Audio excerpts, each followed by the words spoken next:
So my son, Liam, has this really rare form of meningitis, and he's got a lot of things that work against him, a lot of pain and things like this. And so he was termed a reluctant reader in kindergarten, of all places.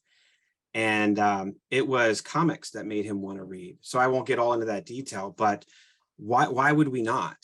He wanted to read them. He wanted to challenge himself. And so I went back to college to get my master's degree as a reading specialist. And, you know, I use hip hop, I use comics, the things that I'm passionate about. That passion then translates over to the students. And it's been a really fantastic experience. So this is my little reluctant reader here. He's now in 9th grade. New Kid is the first graphic novel to win the Newbery Award, which is fantastic. Uncle Jerry, as we call Jerry Craft, is a fantastic human being. And just, you know, so of course his graphic novel has now been banned in several districts and things like that, which is just helps with the sales. But my son says here, I was also a new kid in a new school, and I felt some of the same feelings Jordan did. We can't judge people so much. Jordan was brave like superheroes. Doesn't matter what color we are or how much money we have, be human. So my son literally saw himself in this book, and he's read it, I can't even tell you how many times. My middle daughter, Tegan, so this is drama, Raina Telgemeier, who is the most fantastic best-selling author of graphic novels. And in one book in drama, she says, I learned that Justin trusted Callie enough to tell her that he's gay.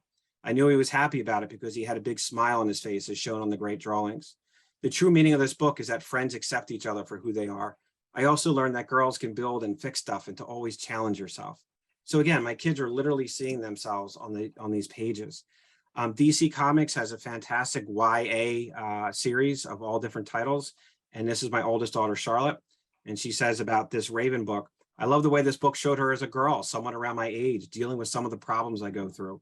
Even though she has supernatural powers, this book makes it a whole lot easier to understand her experiences. With Raven's thoughts and feelings showing the bite of a lip, an arch of an eyebrow, a slouch of her shoulders, and a slight wince of her eyes. And the book conveys a message of finding yourself, along with allies that support you through the journey. So I wanted to share these because a lot of times people, not a lot of times, but sometimes people haven't read a comic since they were a kid, and they don't understand the depth of comics and graphic novels now and the things that are available that are out there. And if nothing else, if I can get you to go to a comic book store in the next week or 2 or 3, really you should, and kind of just see what's available. I was lucky enough to work with the US State Department, pinch me, in a international program using comics to teach educators about American culture and about the English language. And I really learned so much more from them. We made comics together, and we really found out that through them and their kids, we were all going through COVID together. And this was able to bring us together, that comics mean something to everybody around the world.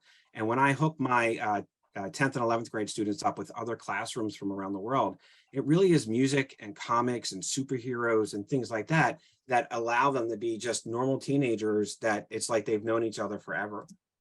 So a little bit real quickly of what are comics. It's visual narratives, it's visual storytelling. They've been with us for a very long time.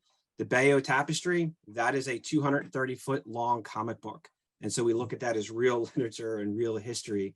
And it's really no different than reading a comic or a graphic novel. The Mexican Codex is another example, the Menetum, there's lots of examples.